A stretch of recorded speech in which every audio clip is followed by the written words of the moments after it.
Bulldozer ঝড় তো দেখছেন তাই না?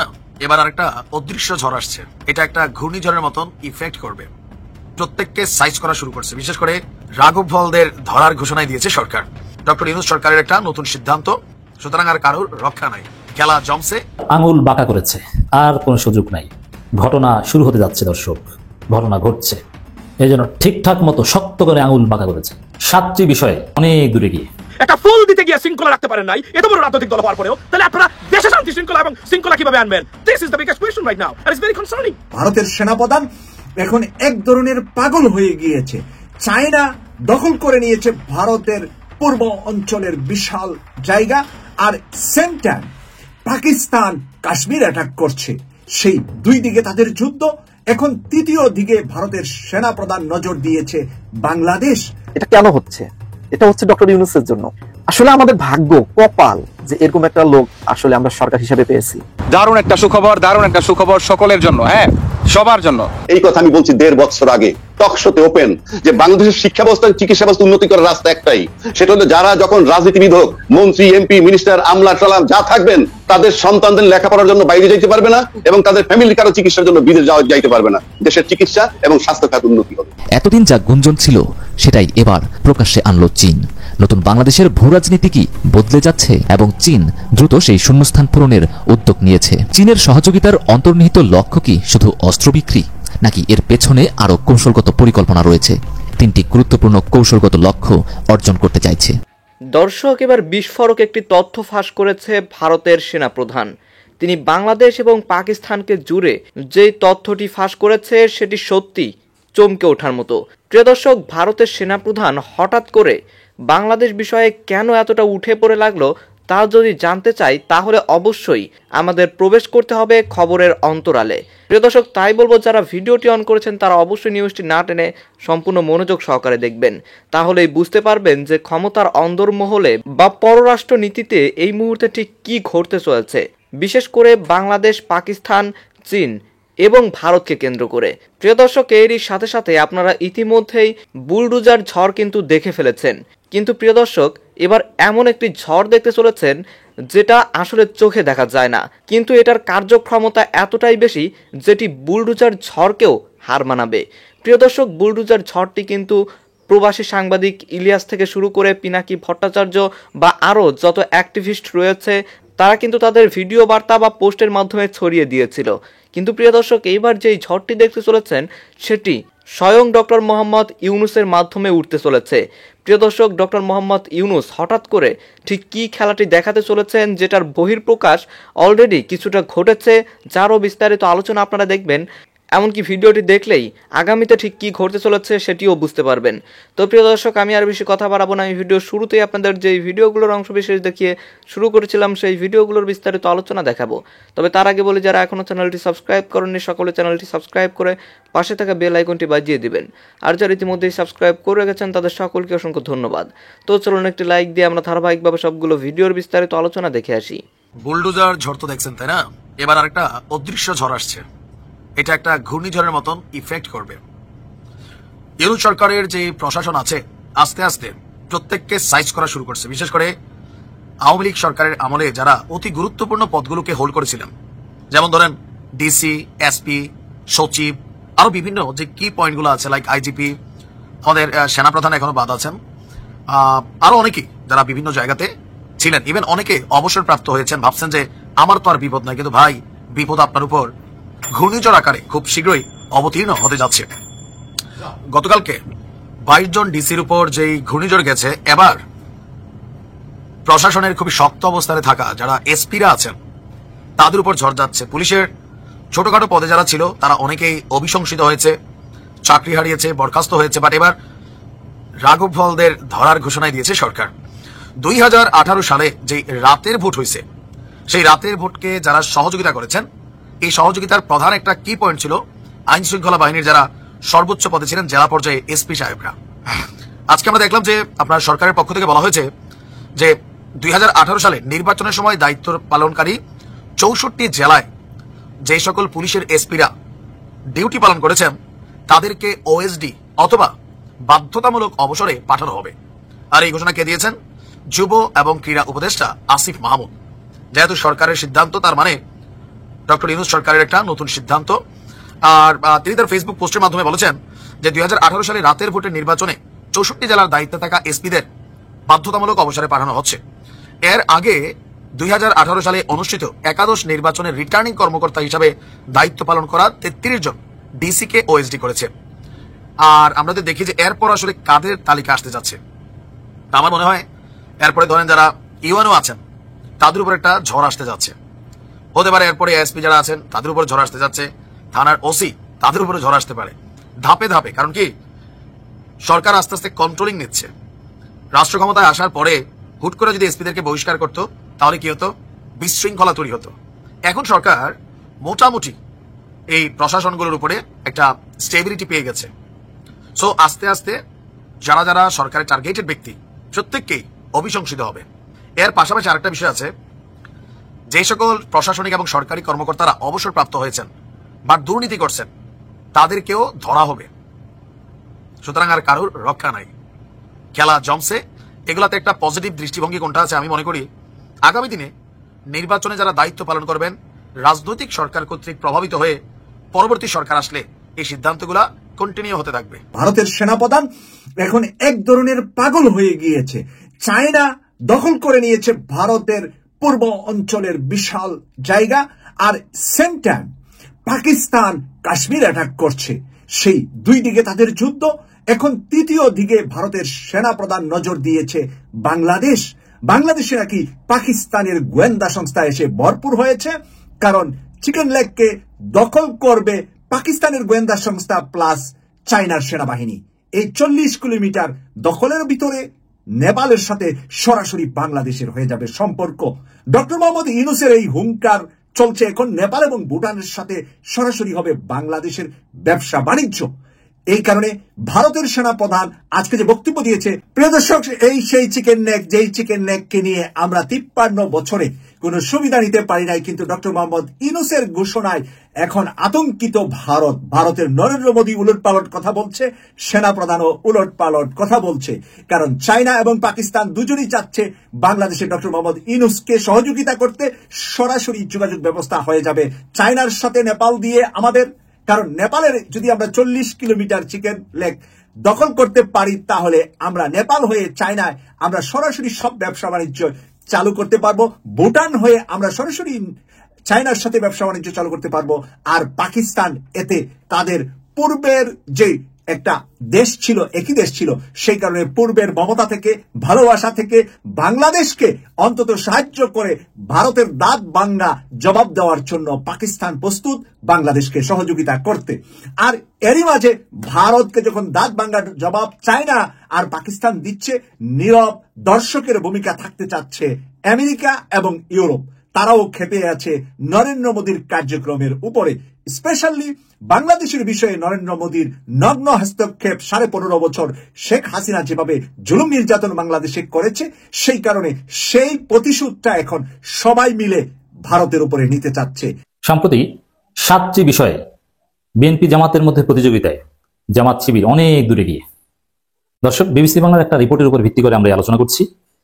বিএনপি ও জামাতের মধ্যে বিবাদ বাড়ছে যেসব ইস্যুতে, এখানে কয়েকটা ইস্যু তুলে ধরা হয়েছে, তার মধ্যে আমি 7টা পয়েন্ট নোট করেছি। একটু না, জামাত অনেক দূরে গিয়ে বিএনপি চরমভাবে ব্যাকফুটে পড়ে গিয়েছে। এটা মেকআপ করা বিএনপির জন্য কঠিন হবে। আমি আগেই বলেছি নানান আলোচনায় যে বিএনপি আত্মহত্যার দিকে যাচ্ছে। বিএনপিকে ফিরান যে কোনো সময় অঘটন ঘটাতে পারে। বিএনপি ফাঁদে পড়েছে, ফাটা বাঁশের মধ্যে পড়েছে। বিএনপি জামাতের মধ্যে এই মুহূর্তে যেসব বিষয় নিয়ে প্রতিযোগিতা, তার মধ্যে সবকিছু ছাপিয়ে সবার উপরে উঠেছে আগে জাতীয় নির্বাচন, স্থানীয় নির্বাচন। বিএনপি চায় আগে জাতীয় নির্বাচন, জামাত চায় আগে স্থানীয় সরকার নির্বাচন। কারণ এই পয়েন্টটা একটু দেখেন নিরপেক্ষভাবে যে জনগণ এখন কে এগিয়ে, বিএনপি না জামাত, তার প্রমাণ হবে জনগণ কোন পক্ষে। জনগণ কোন পক্ষে? বা 80% বেশি জনগণ আগে স্থানীয় সরকার নির্বাচন চায়। তাহলে জামাত 80% আর বিএনপি 20%। আপনি জরিপ করেন, যেভাবে পারেন আপনি সার্ভে করেন। বিএনপি আগে জাতীয় নির্বাচন চায়, 2 জন লোক পাওয়া গিয়েছে বিএনপির পক্ষে, এক আন্দালিব রহমান পার্থ আর মাহমুদুর রহমান মান্না, যারা কেউ স্থানীয় সরকার নির্বাচনে কোথাও কোনো প্রার্থী দিতে পারবে না, পারে নাই, এরকম কোনো সক্ষমতাই নেই। আর সবাই আগে স্থানীয় সরকার নির্বাচন চায়, জনগণ চায়, সরকার চায়, ছাত্ররা চায়। আর বিএনপি বলে যারা আগে স্থানীয় সরকার নির্বাচন চায় তারা রাজাকার। বুঝতে পারছেন যে জামাত কত দূরে গিয়ে এই প্রতিযোগিতার এই গ্রাউন্ডে। আরো নানান প্রতিযোগিতায় বিবিসি বাংলা কি কি লিখেছে আমরা সেদিকে আসছি এবং আমরা ওই 7টা পয়েন্ট ধীরে ধীরে আলোচনা করবো যে জামাত কত দূরে গিয়ে। একটা পয়েন্টে তো বুঝলেন জামাত 80% এটা 20%, এটা বেশি হতে পারে জামাতের ঘরে, কারণ স্থানীয় সরকার নির্বাচনের প্রতি তীব্র তুমুল জনমত গড়ে উঠছে, বুদ্ধিজীবীরাও এর পক্ষে দাঁড়াচ্ছেন। এখন বাংলাদেশের জাতীয় নির্বাচনের সময় নিয়ে একে অপরের প্রতি সন্দেহ অবিশ্বাস থেকে বিএনপি ও জামাত ইসলামের মধ্যে সম্পর্কের টানাপোড়েন বিবাদের রূপ নিয়েছে। এর জের ধরে বাড়ছে পাল্টাপাল্টি বক্তৃতার বিবৃতি। পাল্টাপাল্টি বক্তৃতার বিবৃতিতেও দেখেন যে কত সুন্দরভাবে জামাত থেকে, যেমন রুহুল কবির রিজভী জামাতকে বলছে মুনাফিক। জামাত অফিসিয়াল স্টেটমেন্ট দিয়ে রুহুল কবির রিজভীর এই বক্তব্যের জবাব দিয়েছে। এখন রিজভীর বক্তব্যের সপক্ষে কোনো দলিল নেই, তথ্য প্রমাণ নেই, কিছু না, জাস্ট বলে দিয়েছেন মুনাফিক, শেষ। এখন জনগণ দলিলবিহীন এই বক্তব্য গ্রহণ করে না, আর জামাত তো পাল্টা জবাব দিয়ে দিয়েছে। এই জায়গাও বিএনপি অনেক ব্যাকফুটে, কোনো যুক্তি কোনো লজিক এগুলোতে বিএনপি নেই। এই জন্য জনগণ এখন বিএনপিকে নিয়ে ট্রল করে। বিএনপির সঙ্গে তার একসময় মিত্র জামাতের সম্পর্কে টানাপোড়েন চলছিল কয়েক মাস ধরে। জুলাই গণঅভ্যুত্থানে শেখ হাসিনার শাসনের পতনের পরে দল দুটি সম্পর্কে টানাপোড়েন বাড়তে থাকে। সংস্কার আগে নাকি নির্বাচন আগে, এই প্রশ্নে পারস্পরিক অবস্থা নিয়ে বিবাদে জড়ায় বিএনপি জামাত। দেখেন এই প্রশ্নটার ক্ষেত্রে যদি বলি জামাত কতদূরে গিয়ে, আচ্ছা সংস্কার আগে না নির্বাচন আগে, জনগণকে প্রশ্ন করুন।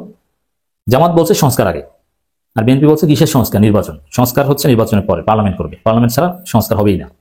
আচ্ছা জনগণ কি চায়? জনগণের মতামত কি? জনগণ, অধিকাংশ জনগণ, সেটা 80%-এর ঊর্ধ্বে হবে, মনে করে কোনো নির্বাচিত সরকার দেশে কোনো সংস্কার করবে না। সংস্কার যদি কিছু হতে হয় সেটা ডক্টর ইউনূসের হাত ধরেই হতে হবে। এই জন্য আগে সংস্কার করে নির্বাচন, সংস্কার না হলে সুষ্ঠু নির্বাচন হবে না, জনগণ এটা মনে করে। আপনি গণভোট নেন অথবা সার্ভে করেন, জরিপ করেন, দেখবেন। তো এরকম যে সব জায়গায় বিএনপি বিএনপির পক্ষে জনমত নেই, জামাত অনেক দূরে গিয়ে। সরকার সংস্কার চায়, ছাত্র সংস্কার চায়, সবাই সংস্কার চায়, সংস্কার চায় না শুধু বিএনপি আওয়ামী লীগ। অতএব এখানেও বিএনপি জামাতের মধ্যে মিলের জায়গা একটা দেখছি যে আওয়ামী লীগকে নিষিদ্ধ সিরিয়াসলি দুই দলের একদলও চায় না। এক এক সময় কথা, এটা আলাদা বিষয়, কিন্তু বিরোধের জায়গাগুলোতে জামাত কতদূর এগিয়ে আশা করি আপনাদের বোঝাতে পেরেছি। এর মধ্যে জাতীয় সংসদের বিভিন্ন আসনে জামাতের দলীয় প্রার্থী ঘোষণা করে দলটির এমন তৎপরতার আস্থার অভাব ও সন্দেহ বেড়ে যায় বিএনপিতে।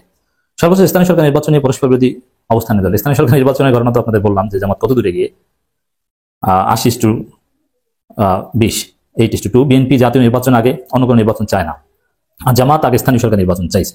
নানা নিশ্চিত বিএনপি জামাতের বিবাদ এখন এমন অবস্থা দেখছি দলজনদের একেবারে বিবৃতি বক্তব্য দিচ্ছে, চলছে। কিন্তু অনলাইনে প্রচার প্রচারণা, জবাব, পাল্টা জবাব বা গালাগালি, ট্রল, মিম, এগুলো তো জামাত শিবিরের সাথে বিএনপি পাচ্ছে মোটেই না। এটা মির্জা ফখরুল স্বীকার করেছেন লন্ডনে বসে, যে জামাত শিবির তারা বুদ্ধিভিত্তিক রাজনীতি করে, তাদের ক্যাডার সিস্টেম, তাদের ছেলেরা পড়াশোনা করে, তারা অনলাইনে অনেক এগিয়ে। হ্যাঁ দেখেন, এই যে ট্রলের কথা যদি বলেন, হ্যাঁ জামাতের লোকজন, শিবিরের ছেলেরা তারেক রহমান, খালেদা জিয়াকে সম্মান করে, কোনো ট্রল করে না। কিন্তু বিএনপির বট বাহিনী, জিয়া বট ফোর্স, তারা ডাক্তার শফিকুর রহমানকে নিয়ে ট্রল করে। কিন্তু জামাত শিবিরের লোকজন খালেদা জিয়া, তারেক রহমানকে ছাড় দিলেও অন্য অনেককে নিয়ে ট্রল করে। কিন্তু সেখানেও দেখেন যে জামাত শিবির কত দূরে গিয়ে, সব জায়গায় গিয়ে, সব প্রতিযোগিতায় গিয়ে, অনলাইন অফলাইন সব, শুধু চাঁদাবাজিতে বিএনপি। এখন দেখেন বিএনপি চাঁদাবাজিকে অস্বীকার করতে পারছে না, যার ফলে বিএনপি বলছে যে চাঁদাবাজি এটা জায়েজ, জামাত যেরকম হাদিয়া নেয় আমরা ওইরকম চাঁদা নেই। কিন্তু জনগণকে বিএনপির ব্যাখ্যা সন্তুষ্ট না, বিএনপি এটা ভুয়ো ব্যাখ্যা। আর জামাত হাদিয়া নেয় বা ইয়ানত নেয় নিজেদের কর্মীদের বা শুভাকাঙ্ক্ষীদের কাছ থেকে, এতে কেউ অসন্তুষ্ট না, খুশি হয়ে যায়। আর চাঁদা বিএনপি জোর করে আদায় করে। তবে এখানেও বিএনপি হেরে গেল। সংস্কার প্রশ্নে বিবাদের শুরু, আর সমগ্র জাতি সংস্কার চায়, সংস্কারের জন্যই এই ঘটনা ঘটেছে জুলাই আগস্টের গণঅভ্যুত্থান। তো সেখানে বিএনপি সংস্কার চায় না, তো বিএনপি তো এমনিতেই ব্যাকফুটে চলে যাবে। ফাল্গুনের রাত, ঢাকার বাতাসে বসন্তের গন্ধ, তবে বাড়িধারার ডিপ্লোম্যাটিক জোনে অদ্ভুত শীতলতা। ল্যাম্পপোস্টের আলোয় ছায়া দীর্ঘ হচ্ছে, চীনা দূতাবাসে সাংবাদিকদের ভিড়। আলো ঝলমলে কনফারেন্স হলে ঢুকলেন রাষ্ট্রদূত ইয়া ওয়েন, চোখে আত্মবিশ্বাস। টেবিলে রাখা নথি সরিয়ে বললেন, বাংলাদেশের জন্য চীনের দরজা উন্মুক্ত, আমরা সরাসরি অস্ত্র বিক্রির প্রস্তাব দিচ্ছি। এক মুহূর্তের নীরবতা, তারপর ক্যামেরার শাটার ক্লিক, চাপা ফিস ফিস। এতদিন যা গুঞ্জন ছিল সেটাই এবার প্রকাশ্যে আনলো চীন। নতুন বাংলাদেশের ভূরাজনীতি কি বদলে যাচ্ছে? শেখ হাসিনা সরকারের পতনের পর ভারত বাংলাদেশ সম্পর্ক ক্রমাগত সংকটের সম্মুখীন। সীমান্ত সংঘাত, কূটনৈতিক দূরত্ব এবং বাণিজ্য সম্পর্কের টানাপোড়েন দ্বিপাক্ষিক সম্পর্কের নতুন জটিলতা সৃষ্টি করেছে। বাংলাদেশের নীতি নির্ধারকরা নতুন কৌশলগত অংশীদার খুঁজছেন এবং চীন দ্রুত সেই শূন্যস্থান পূরণের উদ্যোগ নিয়েছে। রাষ্ট্রদূত ইয়া ওয়েনের বক্তব্য স্পষ্ট, চীনের অস্ত্র উচ্চ প্রযুক্তি সম্পন্ন, সাশ্রয়ী ও বৈশ্বিক মানসম্পন্ন। আমরা বাংলাদেশের প্রতিরক্ষা সক্ষমতা বৃদ্ধিতে প্রতিশ্রুতিবদ্ধ। সামরিক বিশ্লেষকরা মনে করছেন এটি কেবল অস্ত্র সরবরাহ নয়, বরং বৃহত্তর ভূকৌশলগত পরিকল্পনার অংশ।